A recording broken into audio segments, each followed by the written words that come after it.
Right, hi guys. So I'm just looking at the back of my RX10 Mark IV at the moment, and you can basically do this with pretty much all of the Sony cameras anyway. But I just thought I'd show you a couple of hints and tips if you've just got this camera and you want to save the battery power a little bit more, because it does rinse through the batteries quite quickly.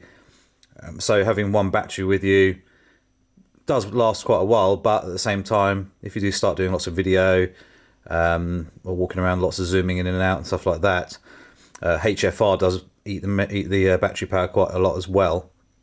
It's a case of you might have to have a second battery with you, or you can run it on USB power as well. So you could have a USB bank plugged into it, or you can plug it in at home with a USB adapter, like you would charge your phone with, etc, etc. But to save battery power while you're out and about, you can actually do a couple of things which really help.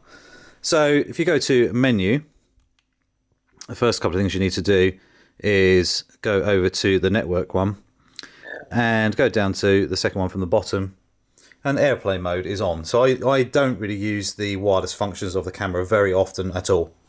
Maybe once in a blue moon, maybe for the obviously the remote control part when using my phone with it occasionally, but very rarely. So I always just pop in and set it to airplane mode on, which means the Wi-Fi is turned off, Bluetooth, etc, etc is all turned off. So that means you can't do anything with it unless you turn it to airplane mode off. So airplane mode off has now initiated the Wi-Fi, etc, etc. So I go in there, I then click it to airplane mode on, same as your phone. The other thing you can do as well, which is something that's quite useful, is if I come out of there, I've set my control wheel as click at the bottom turns the screen off. So now, even though the backlight is still on a little bit, and you can still see the numbers at the bottom, my shutter speed, f2.4, ISO 100, etc. It is basically using a lot less power because it's not displaying anything other than those numbers. So that's quite a useful thing. And the EVF will just come on when I put my eye up to the viewfinder. So that's another good way of saving power. The best way to do that is to go into the menu and you go to camera number 2, which is the second one along the top there, the purple one, and you go to page 9, and then you've got custom key shoot. You go in there, and for me, you can set any of these buttons as you want, but I've got it as down button, deactivate monitor. So you just click in there, choose the one you want to, and off you go. Obviously I've done other setup videos before, so there are some other setup videos in my channel, so if you want help in setting up the other buttons and stuff like that, you can have a look and see. But those are sort of a couple of things there that really help your battery last a little bit longer. Having it in airplane mode as well seems to make it last longer when it's turned off.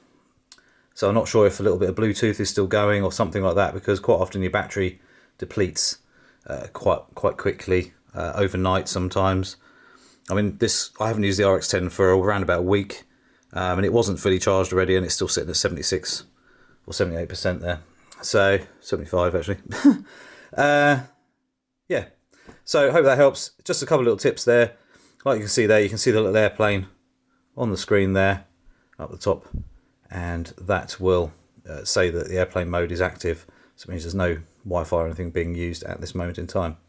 The other thing that you can do, which also helps, but also gives you better and more accurate exposures when you are shooting in manual, is if you go over to camera number 2 again and flick through until you see monitor brightness and viewfinder brightness. I can't really show you the viewfinder because even with my HDMI recorder, it doesn't let me change it because I've got to look at the viewfinder to do it. So basically, if you go into viewfinder, it will say manual and auto, so it becomes standard as auto. And what that does is it actually increases the brightness depending on how dark it is, I suppose. But obviously, increasing the brightness of a screen makes it use more power. But having it in manual, so I'll leave the monitor one, go in there. I've got it set at manual and I've got it set at 0. So when you do your EVF one, or the viewfinder brightness, click it from auto to manual and set it at 0.